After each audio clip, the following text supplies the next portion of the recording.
Hello everyone, how are you all? Hope you all have gone through the last lecture. Today we are going to discuss relation lecture number 7.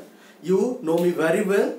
I myself Engineer Avinash Misra, your favorite avian sir. Okay. In the last class we discussed up to transitive relation and we have already done some problems in the last class. Right now also we will start some problem. Clear? Let's discuss one problem. Here is written. So everyone please listen me carefully. If A equal to 1, 2, 3, 4. Here one set is given, that is 1, 2, 3, 4, and the relation is given, that is R equal to 1, 1, 2, 1, 2, 2, 2, 3, 2, 4, 3, 1, 3, 2, 3, 3, 3, 4. And the question is asked to us, is it reflexive, symmetric, transitive? Already we have completed reflexive relation. I already told you that for reflexive we need only one element and we have to prove A, A belongs to R. In symmetric relation we need two elements. Clear? So in that symmetric relation A, B is always related and we have to prove B, A belongs to R. And in transitive relation we need three elements. If A, B related to R and B, C related to R, and here B is a connector and then A, C must relate to R. Agar ये happen हो जाता है, then only we can say this is a transitive relation. Clear? So now let's check it over here. So here four elements are there. So reflexive element क्या बोलता है? Reflexive होने के लिए we know that कि diagonal element must रहना चाहिए. Diagonal क्या क्या है? 1 1 2 2 3 3 4 4. देखिए 1 1 है, यस वेरी गुड. 2 2 है, 3 3 है, यस 3 3 है, but there is no 4 4. So this relation is not reflexive.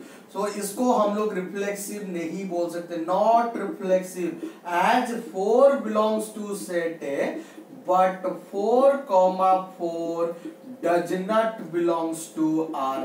So this is not a reflexive relation. As well as this is not an irreflexive, because irreflexive never consists diagonal element. और ये तो diagonal element है ना 1 1 2 2, तो ये irreflexive भी नहीं होगा. Let's check for symmetric. Symmetric क्या बोलता है? Diagonal element may or may not be present. Clear? तो diagonal के साथ कोई फर्क नहीं है. हमको देखना है non diagonal element. And non diagonal element अगर है तो that must be in pairwise form. इसका मतलब ए बी है तो बी ए रहना मैंडेटरी है, अदरवाइज हम लोग उसको सिमेट्रिक नहीं कह सकते. तो लेट्स चेक इट. तो देखिए 2 1 इज देयर 1 2 1 2 है क्या? नहीं है. देखिए 2 1 है बट 1 2 इज नॉट देयर. तो यहीं से पता चल जा रहा है कि दिस इज नॉट सिमेट्रिक. अगर एक भी केस फेल्योर हो जाता है तो हम उसको सिमेट्रिक नहीं कह सकते. तो देखिए ना 2 1 है but 1 2 is not there. 2 3 3 2 is there. 2 4 4 2 भी नहीं है. देखिए 3 2 2 3 is not, 2 3 is there. Yes, so 3 3 3 4 is there but 4 3 not there. So this is not a symmetric relation. Not a symmetric. Not symmetric because as 2 1 belongs to R but 1 2 does not belongs to R. This is the reason. और आप other reason भी also you can write over here. तो इसलिए हम इस relation को symmetric नहीं कह सकते. Be careful. फिर से बोल रहा हूँ, रिफ्लेक्सिव के लिए डायगोनल एलिमेंट मस्ट रहना चाहिए, जो नहीं था इधर 4 4, इसलिए रिफ्लेक्सिव नहीं कहलाया. और सिमेट्रिक के लिए नॉन डायगोनल एलिमेंट रहेगा तभी वो पेयर वाइज में रहेगा. डायगोनल में और मे नॉट बी प्रेजेंट. तो नॉन डायगोनल एलिमेंट जब मैं चेक किया 2 1 1 2 में यहाँ पे नहीं देखा. देखिए 1 2 नहीं था, इसी कारण ये सिमेट्रिक नहीं बन सकता. Let's check for transitive. तो ट्रांजिटिव के लिए देखिए डायगोनल एलिमेंट है तो हो ही जाएगा. 1 1 है तो अभी 2 1 है. मैं देखूंगा 2 1 के साथ कनेक्ट कर रहा हूं. जब 2 1 को कनेक्ट कर रहा हूं तो मैं देखूंगा 1 किस किस को कनेक्ट कर रहा है. वो सबसे इंपॉर्टेंट चीज है. देखिए 2 1 यहाँ पे 1 है तो 2 1 ये बन जा रहा है. देखिए कोई प्रॉब्लम नहीं. देखिए 2 1 है, रिलेशन कर रहा है 2 1 और 1 1 भी है. देखिए 1 1 तो यहाँ पे 1 1 मैचअप करके 2 1 is there, not an issue. Clear? तो अभी 2 2 देखेंगे. 2 2 है, कोई प्रॉब्लम नहीं है. अभी देखेंगे 2 2 किसको कनेक्ट कर रहा है. देखिए 2 यहाँ पे 2 3 को भी कनेक्ट कर रहा है. तो 2 2 2 3 इज इट. तो देखिए 2 2 2 3 होगा तो 2 3 रहना जरूरी. 2 3 है. फिर से देखिए 2 4 के साथ कनेक्ट कर रहा है. इसका मतलब 2 2 2 4 के साथ जब कनेक्ट करेगा तो सिंपली हमारा रिजल्ट 2 4 भी दिलाएगा. देखिए 2 4 भी है. Is it clear? तो अभी देखिए जब 2 2 के बाद और देखिए 2 कहां पे कनेक्ट कर रहा है, नहीं कर रहा है, सिंपल चीज है। तो अभी सिंपल देखना है अभी 2 3, अभी देखना है मुझे 3 4 कहां पे कनेक्ट कर रहा है, मतलब 3 कहां कनेक्ट कर रहा है। यहाँ पे 2 3 है तो यहाँ पे 3 1 है, तो 3 3 is connecting, so simply 2 1 must be there, 2 1 रहना जरूरी है। देखिए 2 1 है, कोई दिक्कत नहीं है, तो ट्रांजिटिव कहलाएगा। अभी देखते हैं फिर 3 का कनेक्ट करता है 3 2 में, तो 2 3 3 2, अभी देखिए 3 2 जब हो जाएगा 3 3 का, तो 2 2 is there, not an issue, clear. अभी देखेंगे 2 3 को फिर 3 कनेक्ट कर रहे हैं यहाँ पे, तो 2 3 3 3 कट गया, तो 2 3 रहना चाहिए, 2 3 is there, not an issue. समझ में आ रहा है कि नहीं। तो अभी जाएंगे 2 4 को, अभी देखना है 4 किसको कनेक्ट कर रहा है, क्या 4 इज नॉट कनेक्टिंग एनीवेयर, तो सिंपल चीज ये तो ट्रांजिटिव पेयर कहलाएगा। जैसे हम लोग पढ़ चुके हैं जो फॉल्स वाला केसेस था, if false and false then false, तो वो फॉल्स देन फॉल्स और ट्रू रिजल्ट दिलाता था। 2 4 4 इज वाज नॉट कनेक्टिंग।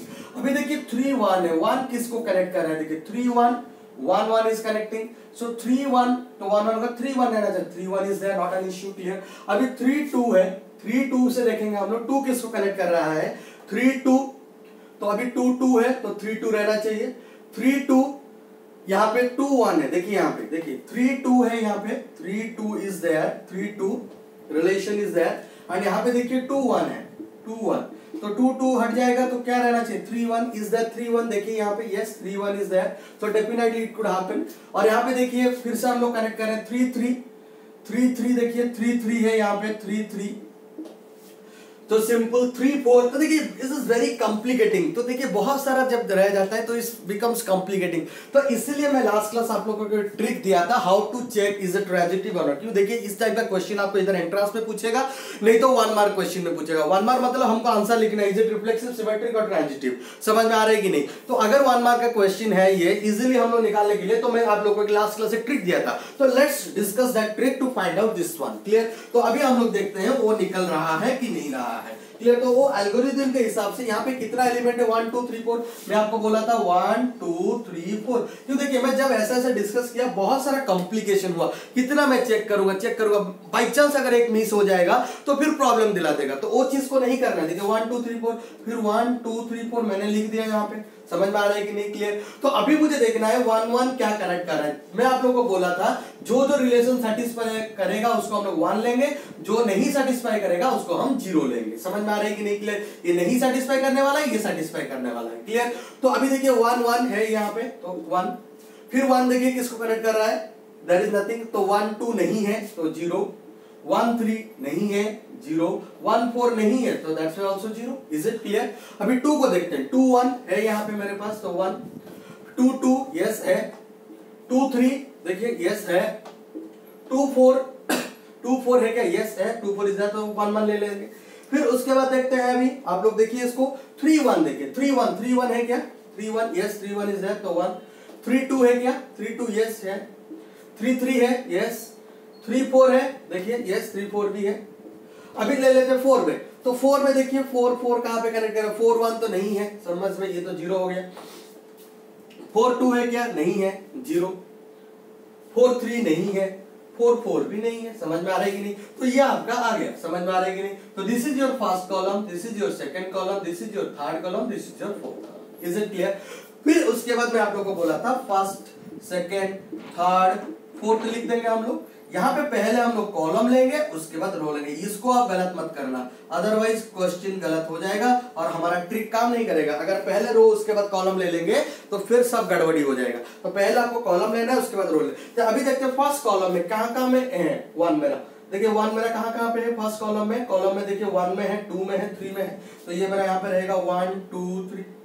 अभी सेकंड कॉलम में देखते हैं कहाँ है, 2 और 3 में है, 2 3 में है। Is it. अभी थर्ड में देखिए, थर्ड में क्या क्या है, 1 2 3 में ही है और किस में नहीं है, सिंपल। फोर्थ में देखिए क्या है, वही 2 3 में है और किस में नहीं है, आर यू गेटिंग मी। अभी रो में कंसीडर करते हैं, ठीक है ना। तो रो में क्या है, देखिए पहला वाला में देखिए सिर्फ 1 में है। Is it clear. सो सिर्फ इसको मैं 1 ही लिखूंगा। फिर मैं देखूंगा सेकंड रो में क्या कहाँ पे, 1 में भी है, 2 में भी है, 3 में भी है, 4 में भी है। तो सारा कंसीडर करने वाला 1 2 3 4। Is it. फिर देखिए थर्ड में देखते हैं, अभी थर्ड में क्या क्या, वही सारा में है, 1 2 3 4, 1 2 3 4, देखिए सब में है। और देखिए फोर्थ में कुछ भी नहीं है, तो सिंपली ये क्या हो जाएगा, आपका नॉल सेट दिलाएगा, पाई सेट हो जाएगा। समझ में आ रही कि नहीं। तो अभी क्या करेंगे, इन दोनों को हम लोग सब क्रॉस प्रोडक्ट निकालेंगे। तो 1 1 एक आ गया, फिर क्या आएगा 2 1, फिर क्या आएगा 3 1, ये ऑर्डर पेयर देखना है, क्लियर। फिर उसके बाद देखना है यहाँ पे 2 1, फिर 2 2, फिर क्या करेंगे 2 3, फिर 2 4, फिर 3 1, फिर क्या है आपका 3 2, फिर क्या है आपका 3 3, then after 3 4। Is it clear? निकल गया। अभी यहाँ पे देखेंगे वही 2 1, वही सेम चीज आने वाला है, क्लियर। तो अभी सिर्फ देखिए 2 3 क्रॉस 1 2 3, तो ये जो एलिमेंट है वही है, और ये तो कुछ नहीं आएगा, सब 5 हो जाएगा, because this is a non void set है, ये वॉइड सेट हो गया। समझ में आएगा? अभी देखेंगे अगर इतना पेयर मेरे पास है तभी ये ट्रांजिटिव कहलाएगा, अदरवाइज ये ट्रांजिटिव नहीं कहलाएगा। देखिए 1 1 2 1 3 1 है क्या, 1 1 2 1 और क्या था 3 1, yes is there, 1 1 2 1 3 1 is there, clear. देखिए आपका 1 1 2 1 3 1 मैं मार्क कर देता हूं ऐसे। फिर देखिए 2 1, यस 2 1 इज देयर, 2 2 2 3 2 2 है मेरा, 2 3 है मेरा, 2 4 है मेरा, yes 2 4 is there, 3 1, yes 3 1 is there, then 3 2, yes there, 3 3 is there, 3 4 is there, yes definitely. देखिए सारा मेरा आ गया है ना, तो this is the transitive relation. तो ये क्या हो गया, ट्रांजिटिव कह लिया। अगर एक भी मिस आउट हो जाता तब मैं इसको ट्रांजिटिव नहीं कह सकता था। Are you getting me? I think you definitely, are you getting me? You definitely understood the concept। यहाँ पे देखना ये जो जो एलिमेंट आया है, अगर इसमें से एक भी मिस हो जाता तो मैं उसको ट्रांजिटिव नहीं कहलाता। और देखिए उस टाइम जब मैं प्रूव कर रहा था मेरा सारा सेटिस्फेक्शन दे रहा था। अब फिर से इसको वीडियो पॉज करके खुद करने के लिए कोशिश करिए, नॉर्मल मेथड में, जैसे diagonal non diagonal A B C connecting method में भी निकाल सकते हैं, और इस मेथड में। तो यहाँ पे क्या हो गया, ट्रांजिटिव रिलेशन कहा। तो this is a relation, here R is not reflexive, not symmetric, but transitive. So ultimately we got the result. Please note it down. Clear? Hope you have understood the last question. Let's discuss another question. If A equal to A, B, C, D, R equal to AD, BA, BC, CA, CD, DC is given. Is it reflexive, symmetric, transitive? Question में पूछे, बहुत ही important question में discussion कर रहा हूं, please be careful. अगर आप पिछला वाला लेक्चर नहीं देखे हैं, today we are discussing lecture 7, please go and visit the previous lectures of lecture 3, lecture 4, lecture 5, lecture 6, otherwise you will be unable to understand these things, because I have already explained everything, reflexive, symmetric, antisymmetric, asymmetric, every relation transitive in the previous lectures. Please go and watch it again and again. Clear? So simply देखिए यहाँ पे is it reflexive पूछा है, तो पहला reflexive के लिए मैं आप लोगों को बोल चुका हूँ diagonal element must be present. तो यहाँ पे ABCD तो AA BB CC DD रहना चाहिए। देखिए कुछ भी नहीं है यहाँ पे, AD BA BC देखिए कुछ भी डायगोनल्स नहीं है। तो इसका मतलब क्या हो गया, देखिए AD है, BA है, BC है, CA है, CD है, DC है, there is no diagonal element. इसका मतलब क्या है, क्या होगा, ये रिफ्लेक्सिव नहीं हो सकता, और डायगोनल नहीं है मतलब ये रिफ्लेक्सिव हो सकता है। ठीक है, तो this is a reflexive, not reflexive, not reflexive. देखिए ये सब एंट्रांस में से रहेगा, नॉट रिफ्लेक्सिव बट इरिफ्लेक्सिव। ये क्या हो सकता है, इरिफ्लेक्सिव हो सकता है। क्यों, इरिफ्लेक्सिव क्या बोलता था कि डायगोनल एलिमेंट नहीं रहेगा, रिफ्लेक्सिव बोलता है diagonal element must be present, extra रहे ना रहे कुछ मैटर नहीं करता है। इरिफ्लेक्सिव बोलता है diagonal element must not be present. तो देखिए यहाँ पे कोई भी डायगोनल एलिमेंट नहीं है, तो ये इरिफ्लेक्सिव है। Clear? So not reflexive but irreflexive. Is it? Let's go for the symmetric relation. So what does it say? Symmetric. Symmetric बोलता है डायगोनल रहे या ना रहे does not matter, non diagonal must be in pairing format. Clear? तो अगर AD है तो DA रहना चाहिए, नहीं है, देखिए ना पहले से ये कंडीशन फेल्यूर हो जा रहा है। AD है but DA is not there, BA है AB is not there, BC है CB is not there, CA है AC not there, CD DC not there। देखिए CD है DC है, सिर्फ एक ही कंडीशन सेटिस्फाई कर रहा है, और ये चारों का पेयर वाइज फॉर्म नहीं है, इसके लिए ये भी सिमेट्रिक नहीं कहलाएगा। तो दिस इज नॉट सिमेट्रिक, तो ये सिमेट्रिक नहीं हो सकता। Are you getting me? Clear? Not symmetric. आप बोलेगा एंटी सिमेट्रिक, एंटी सिमेट्रिक होता अगर ये चार ही होता, लेकिन देखिए CD है DC है but C does not equal to D, तो हम लोग नहीं बोल सकते, तो ये एंटीसिमेट्रिक भी नहीं कहलाएगा। समझ में आ रहा है कि नहीं? एसिमेट्रिक भी नहीं कहलाएगा। क्यों? CD है DC है, CD है मतलब DC नहीं रह सकता। अगर यहाँ पे DC नहीं होता तो ये एसिमेट्रिक कहलाता है, एज वेल एज एंटीसिमेट्रिक भी कहलाता। ये चीज आप मार्क कर लेना। Clear? So this is not symmetric. अभी ट्रांजिटिव के लिए देखिए मैं डायरेक्टली ट्रिक्स हिसाब से करता हूं। अगर देखिए AD है तो मैं D को कनेक्ट कर देखूंगा, AD DC, तो देखिए AC नहीं है मेरे पास, तो ये कभी भी ट्रांजिटिव नहीं कहलाएगा। Let's solve it by from the tricks. तो ट्रिक्स के हिसाब से ABCD है तो मैं ऐसा लिख दूंगा ABCD, row wise and column wise I have written देखिए ट्रिक को फिर और एक बार समझ लीजिए। मैं आप लोगों को बोल चुका हूं, अगर रिलेशन सेटिस्फाई है तभी 1 कंसीडर करेंगे, अगर रिलेशन में नहीं है हम लोग उसको 0 में कंसीडर करेंगे। तो अभी देखिए AD है, तो AD मतलब देखिए AD, तो अभी मैं 1 करूंगा। AA नहीं है 0, AB है क्या, नहीं है 0, AC है क्या, नहीं है, दैट्स व्हाई 0। अभी लिखेंगे BA है क्या, यस है 1, BB है क्या, नहीं है 0, BC है क्या, BC यस है वहां पे, BD है क्या, नहीं है BD, सो दैट्स व्हाई 0। तो अभी CA देखेंगे, CA है क्या, है यस है 1, CB है नहीं है, दैट्स व्हाई 0, क्लियर। CC नहीं है 0, CD है क्या, यस है, यहां पे 1 लिख दूंगा। DA is the DA, no, that's why 0।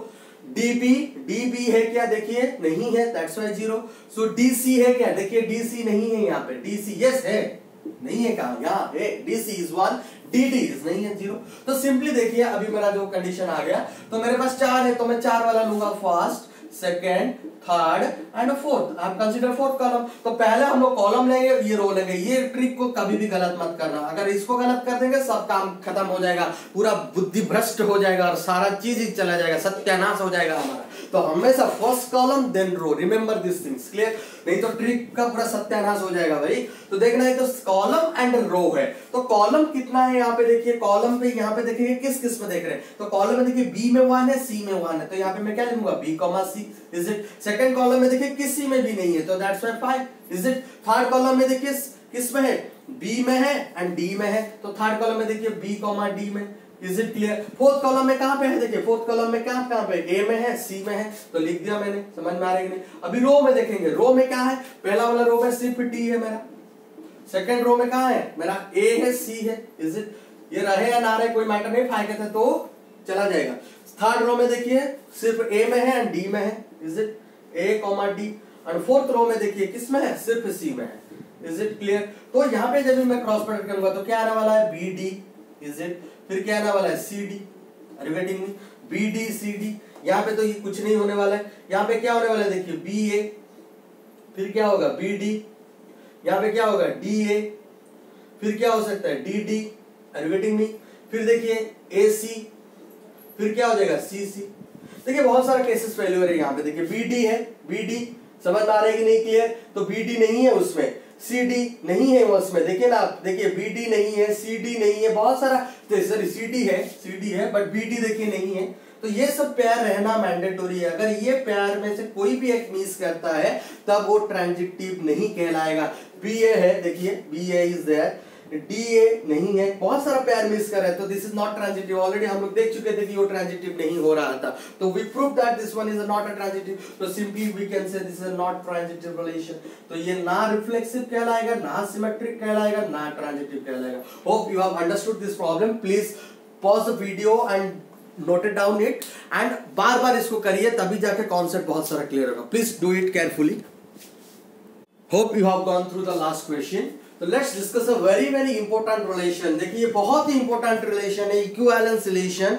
Please listen it carefully, बार बार इसको अच्छे से सुनिए, डोंट चीट योरसेल्फ। मैं आप लोगों को बोल रहा हूं, प्लीज नोट करते रहिए। मैं जो आप लोगों को नोट्स दे रहा हूं, जो मैं बोल रहा हूं, बार बार वीडियो को पॉज करके देखते रहिए। और it's a very important question, long question इसमें से आता है आपका बोर्ड एग्जाम में, और एंट्रेंस में तो ऐसे क्वेश्चन पूछता ही रहता है। तो please be careful about this things, clear. So what is an equivalence relation, clear. So equivalence relation, the relation R is said to be an equivalence relation if and only if it is reflexive। अगर एक relation reflexive होगा, symmetric होगा, as well as transitive होगा, तभी जाके हम इसको क्या बोल सकते हैं, इक्विवेलेंस रिलेशन बोल सकते हैं। अदरवाइज हम इसको इक्विवेलेंस रिलेशन नहीं कह पाएंगे। तो अगर एक रिलेशन साइमल्टेनियसली रिफ्लेक्सिव होता है, सिमेट्रिक होता है, एज वेल एज ट्रांजिटिव होता है, तभी जाके हम इसको इक्विवेलेंस रिलेशन कहते हैं। तो व्हाट इज रिफ्लेक्सिव, रिफ्लेक्सिव बोलता है that is A for all A belongs to set A comma A must be belongs to R। अगर ये सेटिस्फाई कर लेता है तभी जाके मैं क्या बोलूंगा, इसको रिफ्लेक्सिव बोलूंगा। सिमेट्रिक क्या बोलते हैं, for all A comma B belongs to, मैं आपको बोलता हूं ये बैचलर वाला चीज है, ये हम लोग बैचलर से बन गए कपल, कपल से हम लोग बन गया फैमिली। थर्ड वाला तो यहाँ पे 1, यहाँ पे 2, वहां पे 3। तो if A B belongs to for all, तो if A comma B belongs to R, ये गिवन रहेगा, हमको प्रूव करना है B comma A belongs to R. अगर हम इसको प्रूव कर देते हैं तभी जाके हम लोग क्या बोल सकते हैं, symmetric A B belongs to R होगा तो बी है, बी ए होगा तो ए बी होगा। तो यहाँ पे for all A B C belongs to set A, यहाँ पर रहेगा A B belongs to R and B C belongs to R. Clear? Then A comma C belongs to R, but reversible is not true कि ये रहेगा और ये दोनों है तब जाके हम लोग इसको ट्रांजिटिव कह सकते हैं, नहीं कह सकते। सिर्फ ये दोनों रहेगा और B कनेक्ट करते हुए A C को अगर रिलेशन करवाता है तब हम उसको इक्विवेलेंस रिलेशन कह सकते हैं, which is very very important relation। तो हम लोग बहुत सारे केसेस में हम लोग डिस्कशन करके आ चुके हैं। फॉर एग्जाम्पल जब हम लोग एक आइडेंटिटी रिलेशन को अगर कंसिडर करते हैं, आइडेंटिटी रिलेशन, तो एवरी आइडेंटिटी रिलेशन हम लोग क्या पढ़े थे, every identity relation is reflexive, every identity relation is reflexive था, वो सिमेट्रिक भी था, ये हम लोग ऑलरेडी पढ़ चुके हैं। सिमेट्रिक था एज वेल एज वो क्या था, ट्रांजिटिव भी था। तो अगर एक आइडेंटिटी रिलेशन रिफ्लेक्सिव है, सिमेट्रिक है, ट्रांजिटिव है, तो एक आइडेंटिटी रिलेशन को हम टुगेदर क्या बोल सकते हैं, इक्विवेलेंस रिलेशन। इसको क्या बोल सकते हैं, equivalence relation. Note it down, very very important. Clear? तो इसको हम लोग नोट्स करके लिखेंगे, बहुत इंपॉर्टेंट पॉइंट है ये। क्लियर? तो उसी हिसाब से अगर मैं सेकंड कंसीडर कर रहा हूं, मेरा largest relation that is universal relation. Universal relation, तो यूनिवर्सल रिलेशन क्या है, यूनिवर्सल रिलेशन भी एज वेल एज आपका क्या, reflexive, as well as symmetric, as well as आपका क्या है, ट्रांजिटिव रिलेशन कहलाता है। इसलिए हम लोग इसको क्या बोलेंगे, इक्विवेलेंस रिलेशन। अगर एक relation simultaneously reflexive, symmetric, transitive होता है तब हम लोग उसको क्या बोलते हैं, इक्विवेलेंस रिलेशन बोलते हैं। और आप लोग को मालूम है यूनिवर्सल रिलेशन क्या है, consist of all diagonal and non diagonal elements is called what, universal relation. Identity relation means the set का element, the element of set must relate with itself only। अगर 1 2 3 है तो 1 1 2 2 3 3 और कुछ भी नहीं रह सकता, उससे कम नहीं कि उससे ज्यादा नहीं। क्लियर? तो this is, let's come to third, void relation. तो अगर वॉइड रिलेशन के बारे में हम लोग कंसीडर करेंगे, वॉइड रिलेशन क्या है आपका, r equal to 5, the smallest relation. तो यहाँ पे क्या होगा, नॉट रिफ्लेक्सिव हो जाता है, नॉट रिफ्लेक्सिव। ये सिमेट्रिक है आपका, ये सिमेट्रिक है, नॉट रिफ्लेक्सिव है, एज वेल एज ट्रांजिटिव भी है। तो यहाँ पे रिफ्लेक्सिव नहीं होने के कारण हम इसको इक्विवेलेंस नहीं कह सकते। So this is not an equivalence relation, not an equivalence relation. ये चीज आप अच्छे से मार्क कर दीजिए। तो ये कभी भी इक्विवेलेंस रिलेशन नहीं कहला सकता, ये चीज आपको मार्क करना पड़ेगा।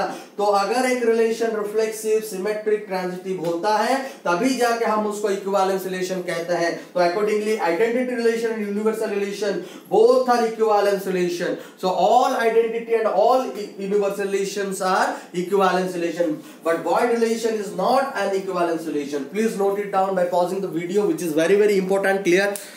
Note लिखते रहिए। Okay, let's discuss one example. That is, let a equal to 1 2 3, then I have written 3 relations over here. Please look at it. So r1 is equals to 1 1 2 2 3 3 1 2 2 1। So 1 1 2 2 3 3 है, मतलब ये एक रिफ्लेक्सिव है, definitely ये एक reflexive relation हो गया। Clear? As well as symmetric के लिए देखिए डायगोनल कुछ मैटर नहीं करता है, नॉन डायगोनल को चेक करेंगे, 1 2 2 1 है तो that's also symmetric. Is it clear? तो सिमेट्रिक ये भी कहलाएगा। और अभी देखिए 1 1 2 2 3 3 है, ये तो अप टू ट्रांजिटिव हो ही जाएगा। अभी देखिए 1 2 2 1 2 कनेक्ट कर रहा है और 1 1 है, yes is that, so this is also transitive relation. So this type of relation is called what? Equivalence relation। तो हम इसको क्या बोलेंगे? Equivalence relation बोल सकते हैं। So let's consider the second R2। Clear? So here 1 1 2 2 3 3 is there, so this is reflexive। Yes, this is reflexive। Then 1 2 2 3, देखिए 1 2 है, 2 1 नहीं है, 2 3 है, 3 2 नहीं है, 1 3 है, 3 1 नहीं है, तो ये सिमेट्रिक नहीं कह सकते हम लोग। So this is a not a symmetric relation, not symmetric. तो हम इसको क्या बोल सकते हैं? हम इसको एंटी सिमेट्रिक बोल सकते हैं। बोल सकते हैं क्या? यस, 1 1 है, 2 2 है, 3 3 है, पॉसिबल नहीं है। 1 2 उसके बाद 2 1 नहीं है ना, तो इट्स एंटी सिमेट्रिक। 2 2 3 3 2 नहीं है, एंटीसिमेट्रिक। 1 3 है, 3 1 नहीं है, that's it's antisymmetric. Is it clear? तो ये एंटीसिमेट्रिक हो सकता है बट नॉट एसिमेट्रिक नहीं होगा, बिकॉज 1 1 2 2 3 3 है। एसिमेट्रिक क्या बोलता है आपका? एसिमेट्रिक बोलता है कि कभी भी आपका क्या नहीं रहेगा, मतलब डायगोनल एलिमेंट नहीं रहेगा, तो ये एसिमेट्रिक नहीं कहलाएगा बट एंटीसिमेट्रिक कहलाएगा। क्लियर? तो रिफ्लेक्सिव नॉट सिमेट्रिक, फिर क्या हो जाएगा ये देखिए आपका transitive. Yes definitely it's a transitive relation. Yes, it's a transitive relation. Is it clear? तो ये क्या बन रहा है? ट्रांजिटिव रिलेशन आपका बन रहा है ना, तो दैट्स व्हाई रिफ्लेक्सिव बना, ट्रांजिटिव बना, नॉट सिमेट्रिक बन गया, तो इसलिए ये नॉट एन इक्विवेलेंस रिलेशन। तो ये क्या होगा? इक्विवेलेंस नहीं हो सकता, तो not N equivalence relation, not an equivalence relation. Be careful about these things. Clear? So let's discuss the R3. Here 1 1 2 2 3 3 is there, so definitely it's a reflexive. Is it clear? So let's 2 3 3 2 is there, 1 3 3 1, so definitely it's a symmetric. Is it? So next to check the transitive case, so 1 1 2 2 3 3, no need to check this one, that is 2 3 3 2, 3 3 is connecting, that's a 2 2. Yes, is there? Now 3 2 2 is anywhere to connect. Yes, 3 2 2 2, so 2 is connected, 3 2 is there, not an issue. Clear? 1 3 है, 3 1 है, तो 1 1 is there, not an issue. 3 1 1 1 3 1 is there, so it's a definitely a transitive relation. तो ये पूरा transitive को cases को solve करता है, तो this is a transitive relation. तो ये आपका क्या हो जाएगा? It is an equivalence relation. So it is an equivalence relation, तो ये आपका क्या बन जाएगा? इक्विवेलेंस रिलेशन कहलाएगा। तो be careful about this things. Clear? So हमेशा आपको चेक करना है, जो रिलेशन रिफ्लेक्सिव है, सिमेट्रिक है, ट्रांजिटिव है, तभी हम लोग उसको क्या बोल सकते हैं? इक्विवेलेंस रिलेशन बोल सकते हैं, अदरवाइज उसको हम लोग इक्विवेलेंस रिलेशन नहीं बोल सकते। Please note it down. You have understood the last concept. So let's discuss a very important questions. मैं एग्जाम्पल लेके लिख रहा हूँ। Every example is acts as an question. Clear? Every example is acts as a question. Clear? So be careful about this things. Okay? और देखिए, don't cheat yourself, मैं आप लोग को बार बार बोल रहा हूँ, क्वेश्चन को अच्छे से बनाइए और देखिए कॉन्सेप्ट के ऊपर में ध्यान दीजिए। जितना हम कॉन्सेप्ट को क्लियर रखेंगे ना, उतना तगड़ा बनते जाएंगे। तो तगड़ा बनना है हम लोगों को, ऐसा नहीं कि भाई हाँ थोड़ा थोड़ा कर लिया, हाँ कुछ बुक्स है, हाँ थोड़ा बहुत कर लिया, काम खत्म। नहीं, हमको पूरा चैप्टर को ऐसे पढ़ लेना है कि जिसमें उसमें से किस टाइप का भी क्वेश्चन आ जाए, that we can easily achievable that question. Clear? तो उसी लेवल का आप लोगों को करना है। तो कॉन्सेप्ट बिल्डिंग प्रोसेस में आप लोग को ध्यान देना पड़ेगा, और जितना कॉन्सेप्ट बिल्डिंग, देखिए आजकल सारा एग्जामिनेशन कॉन्सेप्ट में ध्यान देता है, तो आपको कितना कॉन्सेप्ट क्लियर है। अगर कॉन्सेप्ट क्लियर नहीं रहेगा आपका, तो डेफिनेटली आप लोगों को प्रॉब्लम फेस कर सकते हैं आप।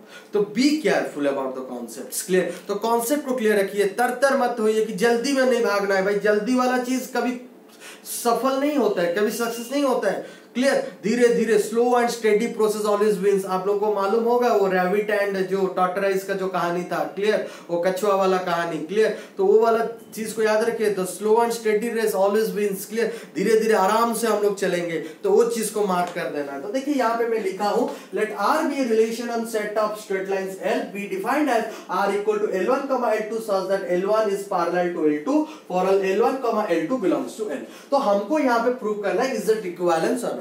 तो इक्विवेलेंस के लिए पहले मुझे reflexive, symmetric and transitive prove करना पड़ेगा। तो मैं यहाँ पे पहले रिफ्लेक्सिव के लिए प्रूव करता हूँ। आप अच्छे से इसको देखते रहिए, बाद में उसको लिखेंगे। क्लियर? मैं जब बोलूंगा तभी उसको नोट करेंगे, पहले उसको समझिए क्या चीज है। तो रिफ्लेक्सिव क्या है? रिफ्लेक्सिव के लिए मैं आपको बोल सकता हूँ, एक मैं अकेला काफी हूं, तो सिंपली एक ही एलिमेंट को बिलोंग्स करना है। तो लेट में ले लिया आपको एल, लेट एल किसको बिलोंग्स करूंगा? Let L belongs to. Clear? Let L belongs to किसको लूंगा? सेट ऑफ स्ट्रेट लाइंस को लूंगा। क्लियर? मैं यहाँ पे लिखता हूँ, देखिए, तो लेट यहाँ पे let L belongs to set L. Clear?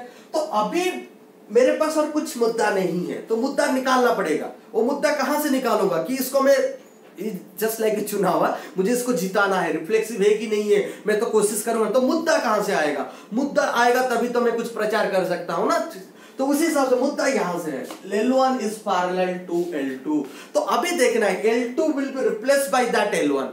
तो अगर मैं यहाँ पे L लिया हूं, तो L2 भी L में रिप्लेस होगा। अभी मुझे देखना है, is L parallel to L? Yes, every line is parallel to itself। तो यहाँ पे हम लोग लिखेंगे we know, देखिए यही तो है ना बात, थोड़ा सजा के लिखना। रिलेशन चैप्टर बहुत इजी है, इंटरेस्टिंग है अगर हम उसको इंटरेस्टिंगली लेंगे तो, अगर नहीं लेंगे तो कभी भी इंटरेस्टिंग नहीं बन सकता। लेकिन आई एंजॉयड दिस चैप्टर। बहुत लोग बोलते हैं कि ये बहुत थियोरेटिकल चैप्टर है, ये बोरिंग चैप्टर, नहीं, it's a very enjoyable chapter. आप लोग अब तक पढ़ के आ रहे हैं, एंजॉय कर रहे हैं कि नहीं कर रहे? Definitely you will enjoy. Clear, बहुत ही इजी चैप्टर है, कुछ नहीं। वी नो क्या होगा, L1 is parallel to L2 and we know every line is parallel to itself. Every line is parallel to itself। मैं लिख सकता हूं parallel to itself, लिख दिया मैंने। If every line is parallel to itself लिखा मैं, तो that is क्या लिखूंगा मैं, that is L is parallel to L। अगर L is parallel to L तो L, L belongs to R, is it or not? अगर L, L belongs to R तो R is reflexive। R is reflexive किसके ऊपर में हो गया, R is reflexive on set L। देखिए मेरे पास जगह कम है, दैट्स व्हाई मैं ऐसे नीचे नीचे लिख रहा हूं, लेकिन आप साइड वाइज नहीं लिखेंगे, रिफ्लेक्सिव के नीचे सिमेट्रिक लिखेंगे, सिमेट्रिक के नीचे ट्रांजिटिव लिखेंगे, तभी जाके अच्छे प्रोसीजर में हम लोग कर सकते हैं। तो I have prove that it is a reflexive relation. अभी मैं मूव करूंगा सिमेट्रिक के लिए। तो सिमेट्रिक क्या बोलता है, देखिए, तो सिमेट्रिक के लिए मुझे कितना चाहिए, मैं दो जन, एक था बैचलर था, एंजॉय कर रहा था, फिर कपल बन गया, कपल बन के एंजॉय करूंगा। क्लियर, तो अभी मैं लूंगा let L1, L2 belongs to L, set L को लिया। लेकिन यहाँ पे सिमेट्रिक क्या कहलाता है, L1 हमेशा L2 से रिलेट करता है। हमको प्रूव करना है L2 L1 के साथ रिलेट कर रहा है कि नहीं कर रहा है। तो सच दैट मैं अगर लिख रहा हूं यहाँ पे, तो सच दैट क्या लिखूंगा मैं, L1, L2 belongs to R। चल राइट और नॉट? तो अगर L1, L2 belongs to R है तो L1 is parallel to L2। तो अगर L1 is parallel to L2 तो definitely L2 is parallel to L1, is it or not? तो अगर L2 L1 के साथ पैरेलल हो गया तो हम लोग लिख सकते हैं L2, L1 belongs to R, is it or not? तो अगर L2, L1 belongs to R हो गया तो R is symmetric। तो R क्या हो गया आपका, R is symmetric on L। तो सेट L के ऊपर में ये सिमेट्रिक कहलाएगा। तो अभी देखिए रिफ्लेक्सिव प्रूव कर लिया, सिमेट्रिक प्रूव कर लिए, अभी हम लोग मूव करेंगे ट्रांजिटिव के लिए। तो ट्रांजिटिव क्या कहलाता है अभी देखते हैं। तो ट्रांजिटिव रिलेशन को देखना है, तो what is a transitive relation. तो ट्रांजिटिव रिलेशन के लिए हम एक थे बैचलर, बैचलर से कपल बने, अभी कपल से पूरा कंप्लीट फैमिली बनाएंगे। तो simply we need 3, so let L1, L2, L3 belongs to set L, is it? और यहाँ पे क्या बोलता है ना, L1 L2 के साथ रिलेट करेगा, L2 L3 के साथ रिलेट करेगा, और हम लोगों को प्रूव करना है L1 L3 के साथ रिलेट कर रहा है कि नहीं। तो L2 यहाँ पे कनेक्ट करेगा आप लोगों को। तो सिंपली तो मैं लिखूंगा सच दैट, तो गिवन है ना, तो such that L1, L2 belongs to R and L2, L3 belongs to R। देखिए, तो देखिए L1 L2 R को बिलोंग्स कर रहा है, L2 L3 बिलोंग्स, तो देखिए L2 कनेक्ट कर दिया, अभी L2 को हटाना है भाई, L2 को हटा के L1 L3 को अटैचमेंट देना है। तो ये में क्या हो गया, तो L1 is parallel to L2 and L2 is parallel to L3। तो डोंट बी कंफ्यूज, कभी कंफ्यूज मत होना कि सर यहाँ पे तो सिर्फ L1 L2 था, आप L2 L3 कहां से, नहीं, मुझे चाहिए ना, मैं ले सकता हूँ। वो क्या रिलेशन, रिलेशन हमेशा दो चीज के साथ ही जुड़ता है, तो इसीलिए हम लोग जो चीज के साथ जुड़वा के उसको एक्सप्रेस किया गया और उसी अकॉर्डिंग को हम लोग फॉलो कर रहे हैं। तो यहाँ पे L1 L2 था, यहाँ पे L2 L3 है, तो उसके लिए भाई चिंता नहीं करने का, सिंपल चीज है। तो सिंपली L1 L2 के साथ पैरेलल है और L2 L3 के साथ पैरेलल। देखिए एक लाइन ये L1 है, ये L2 है, देखिए ये इसके साथ पैरेलल है, तो ये इसके साथ पैरेलल, तो डेफिनेटली ये भी इसके साथ पैरेलल होगा कि नहीं, डेफिनेटली पैरेलल होगा। तो इसके लिए यहाँ पे मैं क्या लिखूंगा, सो L1 is parallel to L3। तो अगर L1 is parallel to L3 हो गया तो यहाँ पे मैं क्या लिखूंगा, L1, L3 belongs to R। तो यहाँ पे क्या हो गया, R is transitive, so R is transitive on set L। तो क्या हो गया यहाँ पे आपका R ट्रांजिटिव हो गया। तो फिनाले में हम लोग आंसर लिखेंगे, hence R being reflexive, hence R being reflexive, symmetric and transitive, symmetric and transitive. So it is an equivalence relation. So it is an equivalence relation. Okay, so this is our answer. Please note it down. Hope you have understood the concept. Please note down it by pausing the video. Please note down. Please note down. let's move to the another concept, that is congruence modulo m, which is very important. Remember, this is a very important thing. Congruence modulo m, it is denoted as a congruence b. Whenever we are going to write this, we can read like this, a congruence b modulo m, that is reversible, means double implication I have taken, which means that if a minus b is divisible by m, we can say this one as a congruence b modulo m. So a minus b is divisible by m, or we can say m divides a minus b. If suppose that अगर हम लोग लिखना चाहेंगे, for example, if I would write 18 congruence 3 modulo 5, so what does it mean? It means that 18 minus 3 is divisible by 5. 18 minus 3 is divisible by 5. Is it or not? Because 18 minus 3 is 15. 15 is divisible by 5. So we can write it here. So we can write, suppose, minus 17 congruence minus 1. Modulus 4, modulo 4. This is, so we can write a minus 7 minus up minus 1. So simply यहाँ पे क्या हो जाएगा, मैं लिख रहा हूँ तो ये not possible है, तो यहाँ पे मैं लिखूंगा minus 17 minus up minus 1 is not divisible by 4, is not divisible by 4. कभी होगा क्या माइनस 17 माइनस माइनस प्लस होगा नहीं? यस होगा ना. नॉट डिविजिबल कहाँ पे हो रहा है? क्यों माइनस 17, ये माइनस 1 माइनस 18 नहीं है, माइनस माइनस प्लस 1 बन जाएगा. तो माइनस 17 प्लस 1 क्या है? माइनस 16 है. तो definitely is divisible bye 4. Are you getting me or not? Is divisible by 4. तो उसी हिसाब से अगर congruence modulo m नहीं होगा, is not divisible by m, तो फॉर इधर मैं लिख सकता हूँ a not congruence b modulo m. इसका मतलब क्या होगा? a minus b is not divisible. a minus b is not divisible by m. Clear? Is it clear? So this is the cases.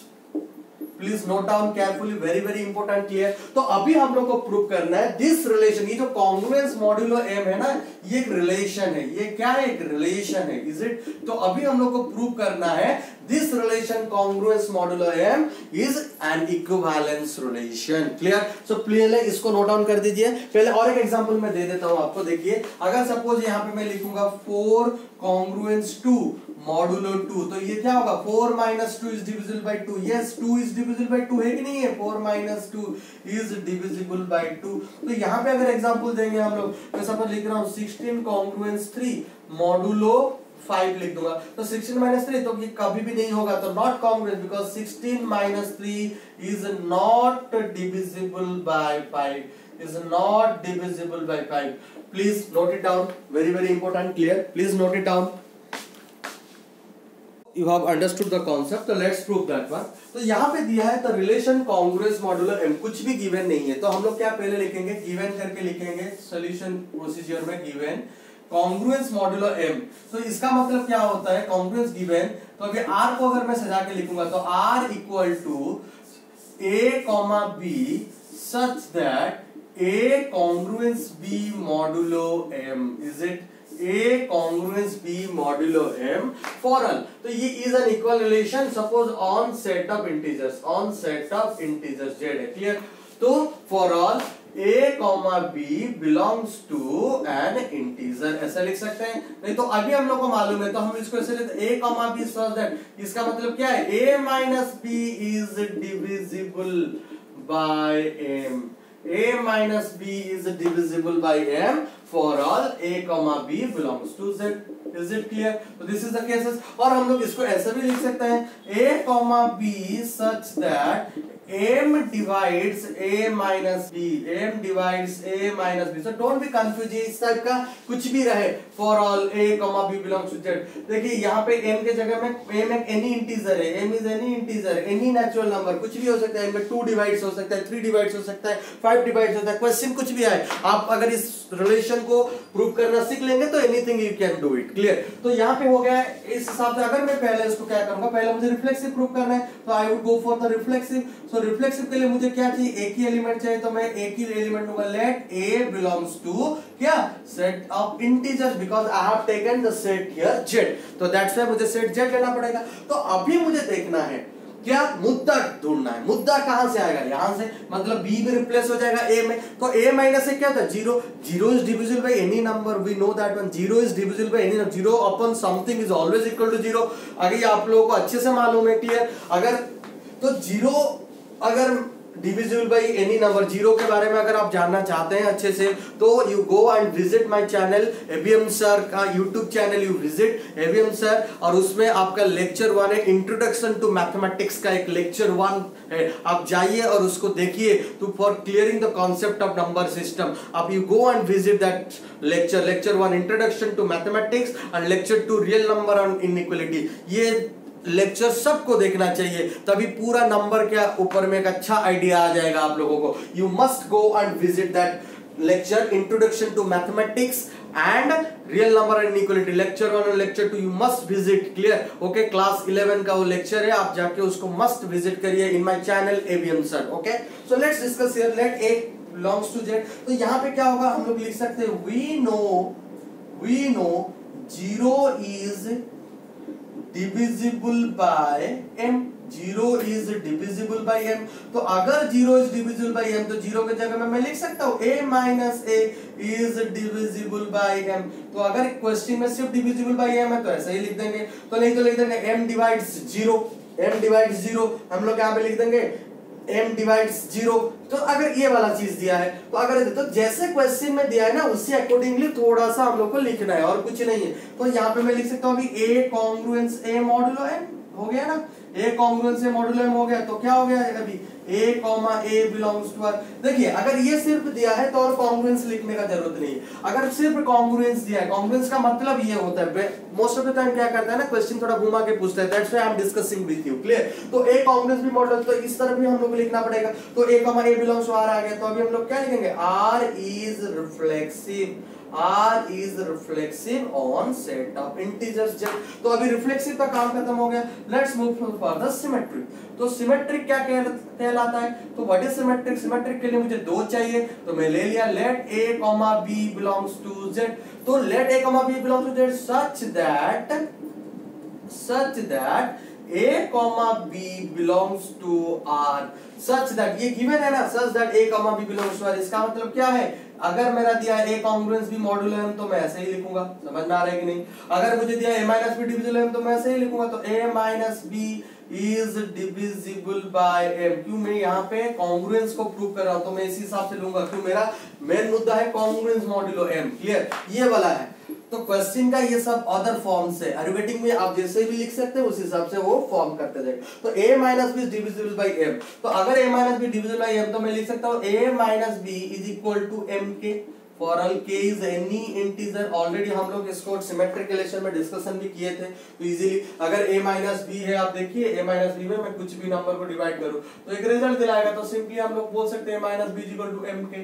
Is it? तो अगर a minus B m के है तो मैं एक माइनस साइन सपोज, क्यों मेरा मुद्दा क्या है यहाँ पे, पहले हमेशा मुद्दा को सोचिए। a माइनस बी है, मुझे b माइनस ए बनाना है, तो b माइनस ए कैसे बन सकता है, अगर मैं एक माइनस साइन कॉमन लूंगा b minus a is equal to m के। तो अभी देखिए आप इस माइनस को लेकर माइनस m अगर कर देंगे गलत हो जाएगा, क्यों यहाँ पे आप लोग m से डिवाइड कर रहे हैं, अगर 2 दिया है तो 2 से डिवाइड कर रहे हैं, माइनस 2 से नहीं डिवाइड कर रहे हैं। तो k can become minus k, अगर k बिलोंग्स टू z होता है तो minus k is also belongs to z, तो नॉट एन इशू। तो यहाँ पे मैं लिख सकता हूँ b minus a is equal to m whole into minus k for all minus k is also belongs to z। Is it clear? तो ये अगर हो गया तो मैं अभी लिख दूंगा, क्या हो गया, b minus a is divisible by m, b minus a is divisible by m। यहाँ पे जगह नहीं है, यहाँ पे लिखता हूँ। क्लियर? तो b माइनस ए अगर डिविजिबल बाय m हो गया तो मैं लिखूंगा b congruence a modulo m, b congruence से मॉड्यूलो m। अगर b कॉन्ग्रुएंस से मॉड्यूलो m हो गया तो मैं कर सकता हूँ b a belongs to r। तो इसका मतलब क्या हो गया, मेरा आ गया मुद्दा। तो a b लिए थे, b आ गया, तो इसके लिए मैं क्या लिखूंगा, r is symmetric on z। Clear? अभी जगह नहीं है, please note it down, then I will prove for the transitive. Please note it down by pausing the video.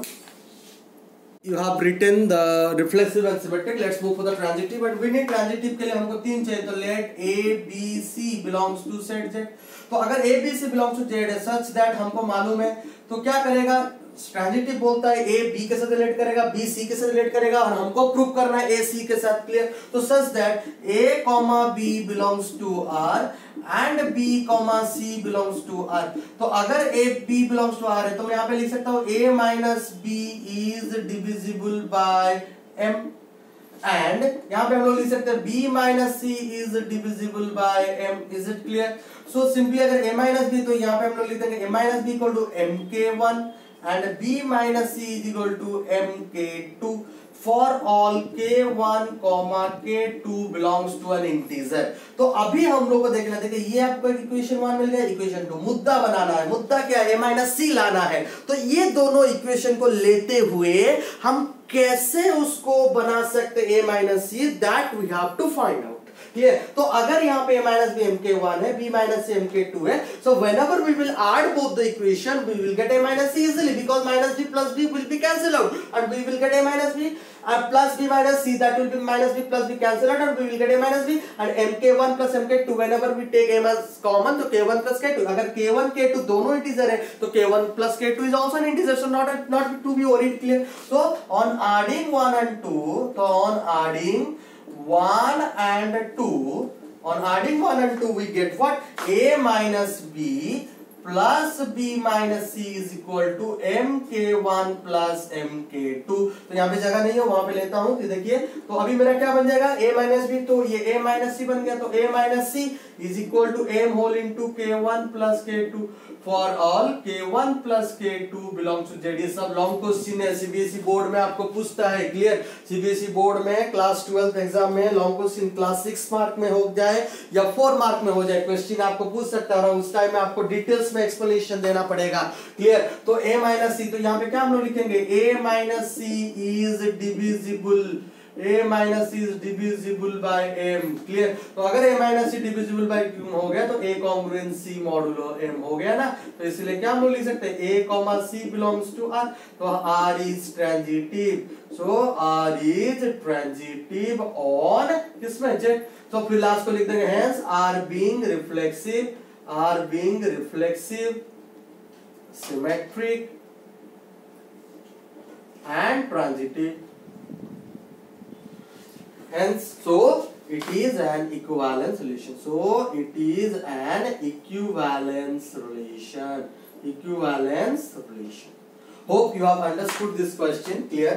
तो आज हम लोग यहीं तक रखते हैं। नेक्स्ट लेक्चर में हम लोग डिस्कशन करेंगे पार्शियल ऑर्डरिंग रिलेशन और उसके साथ equivalence classes and partition subset, जो दोनों बहुत ही इंपॉर्टेंट है। और उसके साथ वो सबसे क्वेश्चन हमेशा पूछता रहता है, आपका स्टेट बोर्ड सीएचएसई हो जाए या सीबीएसई हो जाए, दोनों बोर्ड में क्वेश्चन हमेशा पूछता है। इक्विवेलेंस क्लासेस बहुत ही इंपॉर्टेंट चीज है और बहुत ही क्वेश्चन हम लोग डिस्कशन करने वाले हैं। और mostly in 1 to 2 lectures we will finish the relation chapter. Relation chapter finish करेंगे और आपका मेरा रिलेशन खत्म नहीं होगा, उसके बाद हम लोग फंक्शन करेंगे। रिलेशन जो हम लोग पैदा किए हुए हैं उसको और भी स्टेबलाइज करेंगे, that is called function. Function क्या है, फंक्शन क्यों पढ़ेंगे, डिटेल्स में हम लोग उसको स्टडी करेंगे। क्लियर? जो भी पढ़ेंगे हम लोग पूरा कॉन्सेप्ट वाइज पढ़ेंगे। तो be positive always, be positive, अंदर से खुद पॉजिटिव रहो, कोरोना पॉजिटिव मत बनो। Clear? Okay, so let's do for the next time. Clear? So bye bye. सो लेक्चर 8 के लिए वेट करिए। होप उससे पहले आप लोग पूरा चैप्टर को अच्छे से देख लेंगे। अगर भी आप लोग को फिर कुछ डाउट आ रहा है, लेक्चर 1 से लेक्चर 7 फिर से जाके बार बार देखिए। कुछ भी डाउट्स आ रहे हैं then you can ask me in the comment section. Please like, subscribe and share my channel. Thank you, bye bye, love you guys.